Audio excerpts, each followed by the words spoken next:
শ্রী রাধে, জয় শ্রীকৃষ্ণ, জয় শ্রী শ্রী বৃন্দাবন ধাম, জয় গুরু। আমাদের ছোট নদী চলে আঁকে বাঁকে, বৈশাখ মাসধার হাঁটে জল ঢাকে। পার হয়ে যায় গরু, পার হয় গাড়ি, দুই ধার উঁচু তার, ঢালু তার পাড়ি। এখানে আমরা আমাদের ছোট নদী চলে আঁকে বাঁকে, তার বুকে দাঁড়িয়ে আছি। এই সুন্দর প্রকৃতির বুকে সুন্দর এক দিন এখন ফুটে উঠেছে। এই সুন্দর প্রকৃতি, সুন্দর নদী, ছোট নদীর বুকে ছোট ছোট শিশুদের স্নানের আনন্দ, হেসে চলার আনন্দ আমাদের মনে করিয়ে দেয় আমাদের ছোটবেলাকার কথা। ছোটবেলায় যখন পড়তাম আমাদের ছোট নদী, আরও কত ছোটদের কবিতা, তখন থেকেই আমার মনে কবিতা রচনার প্রথম ধারা উদয় হয়। আমাদের ছোট নদী চলে আঁকে বাঁকে এই কবিতা আমাদের প্রথম শ্রেণীতে পড়ানো হতো। আমরা প্রথম শ্রেণীতে যখন পড়তাম তখন বাংলায় দুটি বই আমাদের পড়ানো হতো। একটি বই রবি ঠাকুরের সহজ পাঠ, একটি বই কিশলয়। এখন এইসব বই ছোটদের পড়ানো হয় বলে দেখি না। তো যাই হোক, এইসব বই আমাদের আমার ছোটবেলাকে এতটাই ভরে তুলেছিল, সেই সব কথা এখন মনে পড়ছে। তো সেই প্রথম শ্রেণীতেই আমার প্রথম কবিতার উদয়। সেই প্রথম শ্রেণীতে যখন আমি রবি ঠাকুরের লেখা কবিতা দেখতাম সহজ পাঠের পাতায়, তখন থেকেই কবিতার সেই রূপ, কবিতার সেই ছন্দ, কবিতার সেই সৌন্দর্য আমার মনের মধ্যে এক অদ্ভুত, এক আশ্চর্য আহ্বান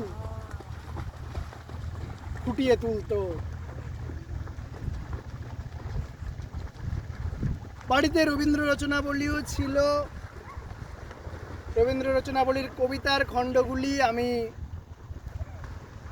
তখন থেকেই খুলে দেখতে শুরু করেছিলাম। কিছু কিছু কবিতা পড়তাম, যেমন এই শিশু কাব্যগ্রন্থের কবিতা, রবীন্দ্রনাথের শিশু কাব্যগ্রন্থ, রবীন্দ্রনাথের শিশু ভোলানাথ কাব্যগ্রন্থ, রবীন্দ্র রচনাবলী থেকে পড়তাম। তো সেইভাবে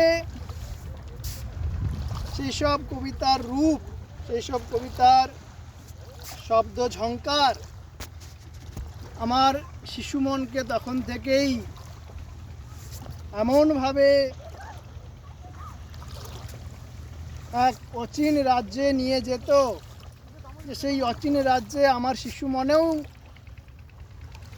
একটি একটি করে ফুটে উঠত কবিতার কুঁড়ি। তো সেই 1989 সাল, তখন যখন আমি প্রথম শ্রেণীতে পড়ি বাঁকুড়া জেলা স্কুলে, সেই সময়ই আমার মনে জেগে উঠেছিল আমার জীবনের প্রথম কবিতা, বাংলা কবিতা। কবিতাটি যেদিন জন্মগ্রহণ করে সেদিন ছিল ভাইফোঁটার দিন, 1989 সালের ভাইফোঁটার দিন আমার জীবনের প্রথম কবিতা জন্মগ্রহণ করে। তখন আমি প্রথম শ্রেণীতে। ভাইফোঁটা কবিতার প্রথম 2-4 লাইন এখন আপনাদের সামনে আবৃত্তি করছি। অদ্ভুত পুজো সব গেল পেরিয়ে, ভাই ফোঁটা নতুন পরব পেট ভরিয়ে। আমার প্রথম কবিতার প্রথম পংক্তিমালা। তো তারপর থেকে প্রচুর কবিতা সৃষ্টি হতেই থাকে। বহু বাধা এসছে, বহু ঘটনা ঘটেছে, কিন্তু কবিতার গ্রন্থ প্রকাশিত হওয়ার পরিস্থিতি দেখা যায়নি। 2019 সালে এক বিরাট সময় আগমন করে আমার জীবনে। শ্রীধাম বর্ষানায় 2000 রাত্রি পূর্ণ হয় আমার জীবনে। 2000 রাত্রি শ্রীধাম বর্ষানাবাস পূর্ণ হবার সেই বজ্র মুহূর্তে এই বজ্র বিশ্বাস এই অন্তরে প্রতিষ্ঠিত হয়ে ওঠে যে এবার গ্রন্থ প্রকাশিত হবে। আমার সঙ্গে কোনো মানুষ নেই, আমার সঙ্গে কোনো পয়সা নেই। বহু বছর ধরে আমার জীবনে কোনো পয়সার কোনো প্রবেশ নেই। সেই রকম জীবনে প্রকাশিত হবে একের পর এক কবিতা গ্রন্থ, একের পর এক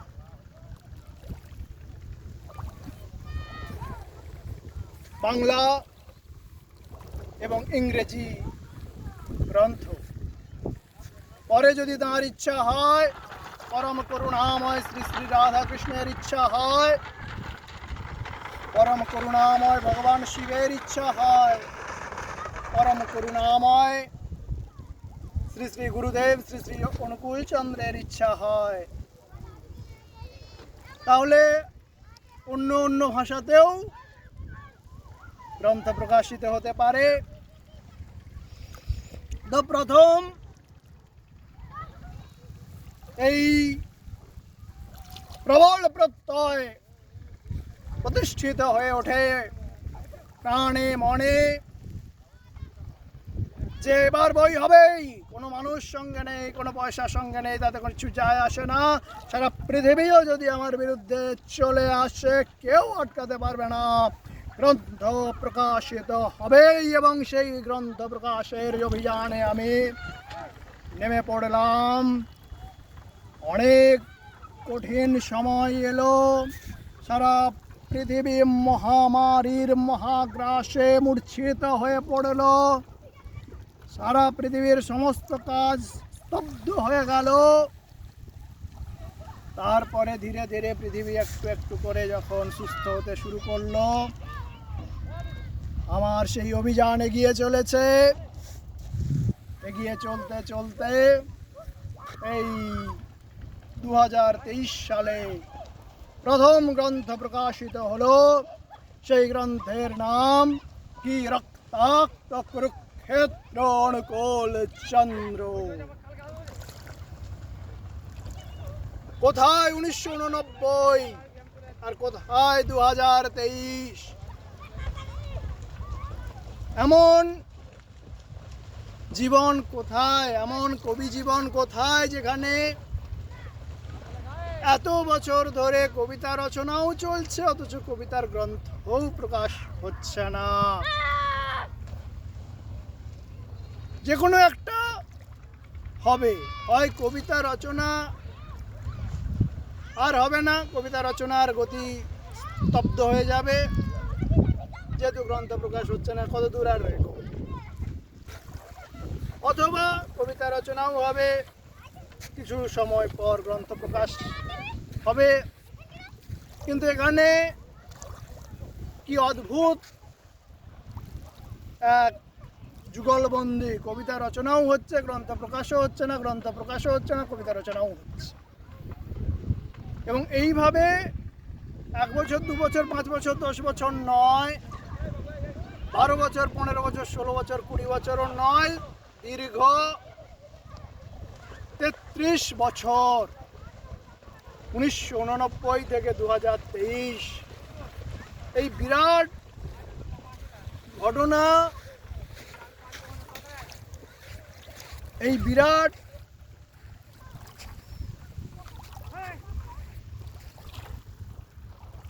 কবি এবং কবি জীবন এবং কবিতা প্রকাশ পর্ব, কবিতা রচনা পর্ব এবং কবিতা প্রকাশ পর্ব মেলবন্ধন কিভাবে সম্ভব? যখন আমরা গভীরে গবেষণা করতে প্রয়াসী হই, তখন আমরা দেখি এক বিরাট পরিকল্পনা এর মধ্যে একটু একটু করে ফুটে উঠতে শুরু করে। যদিও সেই পরিকল্পনা এতটাই গভীর, এতটাই জ্ঞানগর্ভ যে সহজে কেন, অতি প্রবল প্রয়াসের পর অতি সীমিত অংশই উপলব্ধি করা যায়। তবু প্রয়াস করতে করতে অনেক সত্যই ধরা দেয়। সেইভাবে প্রয়াস চলছে এবং প্রয়াস করতে করতে ধরা দিচ্ছে এই সত্য যে এই বিশেষ ঘটনা প্রবাহের মধ্যে অন্তর্নিহিত রয়েছেন অনন্ত শক্তি অনুকূল চন্দ্রের এক অকল্পনীয় পরিকল্পনা। সেই পরিকল্পনার বাস্তব রূপ আমরা দেখতে পাই এমন এক কবিতা রচনা ধারা এবং কবিতা প্রকাশ পর্বের অভাবনীয় যোগ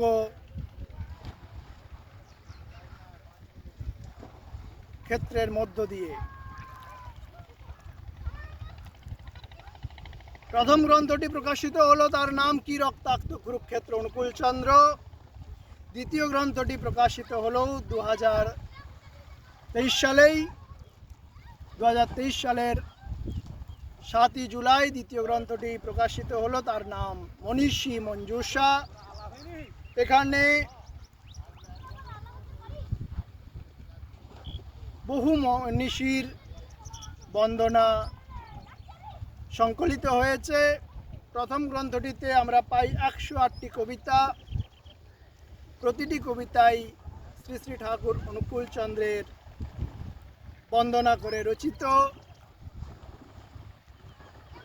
108টি সনেট কবিতা শতদলে শ্রী শ্রী ঠাকুর অনুকূল চন্দ্রের পূজা নিবেদিত হয়েছে প্রথম গ্রন্থটিতে। সেই 108টি কবিতা, প্রতিটি কবিতাই সনেট কবিতা এবং প্রতিটি কবিতাই অ্যাক্রস্টিক কবিতা। অ্যাক্রস্টিক কবিতা কাকে বলে? না, কোনো কবিতার প্রতিটি পংক্তির প্রথম অক্ষর যদি আমরা পরপর লিখি, তাহলে কবিতাটির নাম এবং মূল মর্ম পাওয়া যায়। প্রতিটি পংক্তির, কবিতার প্রতিটি পংক্তির প্রথম অক্ষর পরপর সাজালে কবিতার নাম যদি ফুটে ওঠে, তাকে বলে অ্যাক্রস্টিক কবিতা। সনেট কবিতা 14 পংক্তির এক বিশেষ ছন্দরীতির কবিতা। বাংলাতে যখন সনেট কবিতা রচিত হয়, তখন তাতে শুধুমাত্র 14 পংক্তিই যে থাকে তা নয়, সেখানে 14 পংক্তির সঙ্গে সঙ্গে প্রতিটি পংক্তিতে একটি বিশেষ অক্ষর সংখ্যাও নির্দিষ্ট থাকে। সেই বিশেষ অক্ষর সংখ্যা কখনো 14, কখনো 18। 14 পংক্তি এবং 14 অক্ষর, এই রকম সনেট লিখে যারা বিখ্যাত হয়েছেন তারা হলেন মাইকেল মধুসূদন দত্ত, কবিগুরু রবীন্দ্রনাথ ঠাকুর, এবং প্রতিটি পংক্তিতে 18টি অক্ষর এবং প্রতিটি কবিতাতে 14টি করে পংক্তি, তেমন সনেট রচনা করে যিনি শীর্ষস্থানে রয়েছেন তিনি হলেন কবি জীবনানন্দ দাশ। তো এরা সবাই কবিগুরু রবীন্দ্রনাথ ঠাকুর, মাইকেল মধুসূদন দত্ত, বিদ্রোহী কবি নজরুল ইসলাম, কবি জীবনানন্দ দাশ, আরও কত কবি, আরও কত লেখক, শরৎচন্দ্র প্রভৃতি, আরও কত মহামানব যারা ভগবান রূপে পূজিত, তৈলঙ্গ স্বামী, বাবা লোকনাথ, শ্রী শ্রী ঠাকুর অনুকূল চন্দ্র, শ্রীরামকৃষ্ণ পরমহংসদেব, মা শারদামণি, স্বামী বিবেকানন্দ, শ্রীল প্রভুপাদ, মোহনানন্দ ব্রহ্মচারী মহারাজ, মাতা আনন্দময়ী, বামদেব বাবা, শ্রী শ্রী বামাখ্যাপা, এরা সবাই কবিতায় বন্দিত হয়েছেন এবং সেই সমস্ত কবিতা একটি গ্রন্থে প্রকাশিত হচ্ছে। এমন গ্রন্থ এর আগে সম্ভবত কেউ কল্পনাও করতে পারেনি। সেই রকম একটি গ্রন্থই এখন প্রকাশিত হয়েছে। কবিতার গ্রন্থটির নাম মনীষী মঞ্জুষা। একটি একটি করে গ্রন্থ প্রকাশ হতে থাকবে। কোন গ্রন্থে কি রকম কবিতা রয়েছে, কোন গ্রন্থে কবিতার এবং কবিতার বিষয়ের কত বিচিত্র রূপ ফুটে উঠেছে তা আমরা আপনাদের সামনে কখনো কখনো তুলে ধরব এবং এইভাবেই তুলে ধরার জন্য আমরা এই ইউটিউব চ্যানেলটি গড়ে তুলছি। এই চ্যানেলে আপনারা আমাদের কবিতা, কবিতা গ্রন্থ, কবিতার মর্ম, কবিতার অন্তর্নিহিত জ্ঞান, কবিতার অন্তর্নিহিত সত্য, শুধুমাত্র কবিতা নয়, কবিতা সাহিত্য, গদ্য সাহিত্য এবং নানা প্রকার সাহিত্যে সত্য শিব সুন্দরের বিচিত্র বিচিত্র পরিবেশন এবং সেই সুন্দর সুন্দর সাহিত্যের সুন্দর সুন্দর শব্দে আলোচনা আমরা আপনাদের সামনে ফুটিয়ে তুলব। নিত্য নতুন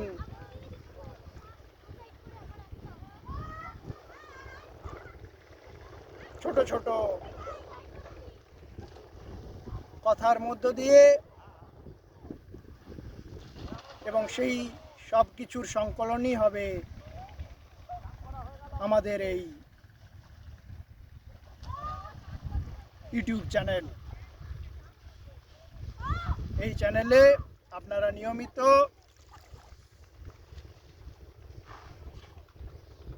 তার এই সেবক বিরচিত নানা প্রকার সাহিত্য এবং সেই সাহিত্যের মধ্যে সত্য শিব সুন্দরের আরাধনার চিত্র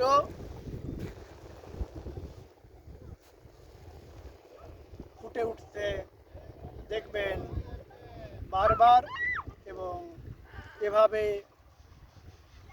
আপনাদের জীবনও যাতে সত্য শিব সুন্দরের নতুন নতুন ছোঁয়ায় ভরে উঠতে থাকে, সেই প্রয়াস আমরা করতে থাকব নিরন্তর। সত্যম শিবম সুন্দরম। জয় শ্রী